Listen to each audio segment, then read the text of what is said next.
Akeldama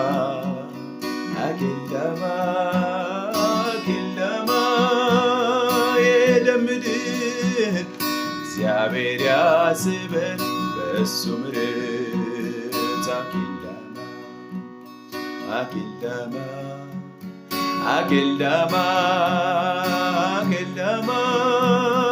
የደምድን እግዚአብሔር ያስብሽ በእሱ ምሕረት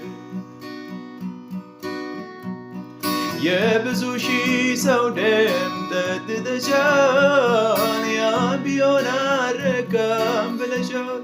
ዛሬም ትጠጫለሽ እንደ ውሃ በየዳር ድንበርሽ በበረሃ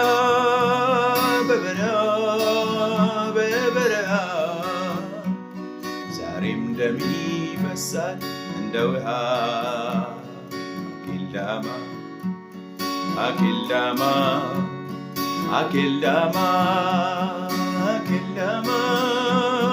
የደምድን ኢየሱስ ያስብሽ በእሱ ምሕረት